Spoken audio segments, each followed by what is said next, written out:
Have you ever noticed that one person, maybe in your family, maybe at work, who, when something breaks, doesn't panic? The Wi-Fi goes down, the pipe starts leaking, the car makes a strange noise, and while everyone else freezes or reaches for their phone to call someone, that person just walks over, looks at it, and figures it out. Who are these people? And more importantly, what's going on inside their heads that the rest of us are missing?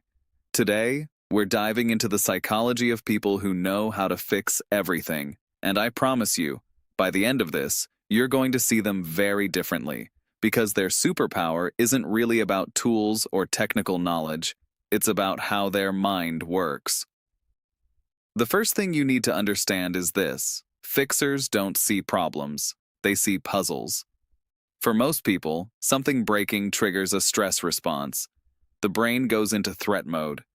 Something is wrong. I don't know how to handle this. I need help. But for the natural fixer, the same situation triggers curiosity. Their brain asks, interesting, why did this happen? What's the system here? What's the one thing that, if I change it, everything works again? That subtle mental shift, from threat to puzzle, is everything. And it's not something they were necessarily born with. It's a trained way of thinking. Fixers have what psychologists call a high internal locus of control. This means they fundamentally believe that outcomes in their life are shaped by their own actions, not by luck, not by other people, not by circumstances. When something breaks, someone with a low internal locus of control thinks, I need to wait for someone to come fix this. Someone with a high internal locus of control thinks, I can figure this out. This belief isn't arrogance. It's a deep, quiet confidence built from years of trying things, failing, adjusting, and eventually succeeding. Every time a fixer figured something out, no matter how small, they added another layer to that belief. I am someone who solves problems, and that identity becomes self-fulfilling. Here's another fascinating trait. Fixers are deeply comfortable with not knowing. Most people avoid situations where they don't have the answer because that feeling of not knowing is uncomfortable, even threatening to the ego. But fixers have made peace with uncertainty.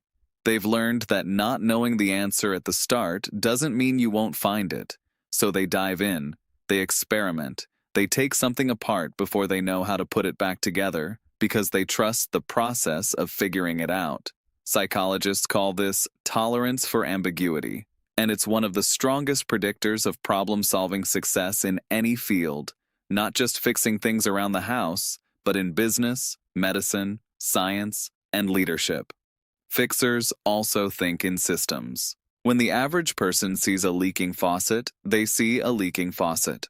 When a fixer sees a leaking faucet, they see a system: water pressure, a valve, a seal, a connection, and they trace the problem back to its source.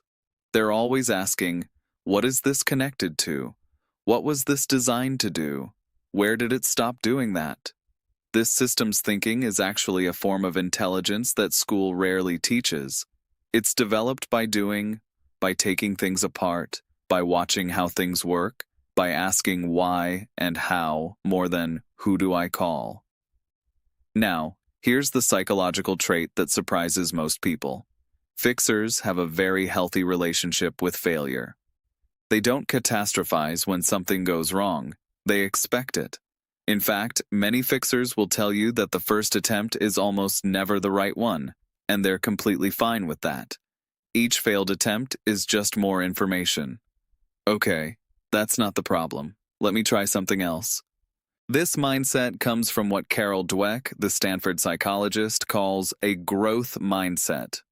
The belief that ability is not fixed, that skills are developed through effort, and that mistakes are the mechanism of learning, not evidence of personal failure. Fixers fail faster and more often than most people. That's precisely why they succeed. There's also something deeply social and generous about fixers that we often overlook. They share what they know. They explain things to others. They don't hoard their knowledge as a way to maintain power or status. They genuinely enjoy the moment when someone else understands how something works. There's a humility in that, a sense that knowledge belongs to everyone, and this generosity creates a beautiful loop. Because they share, others trust them, turn to them, and bring them new problems to solve. The fixer stays sharp, stays curious, stays engaged with the world. So, can you become this person? Absolutely. And here's where to start. Stop outsourcing your curiosity. The next time something breaks, before you call someone, just look at it for 5 minutes. Not to fix it, just to understand it. What was it doing before? What changed? What does the broken part look like compared to how it should look?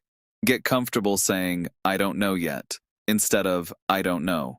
That one word, yet, rewires how your brain frames the problem. And most importantly, celebrate the small fixes. The moment you figure out why your phone was charging slowly, why the door was sticking, why the plant was dying, that is the beginning of a fixer's mindset. You're not just solving a problem, you're building an identity. Because here's the truth about people who know how to fix everything. They weren't born that way. They just decided at some point, maybe young, maybe not so young, that the world was something they could understand, that problems were things they could solve, that they were someone who figures things out. And then they proved themselves right, one small fix at a time.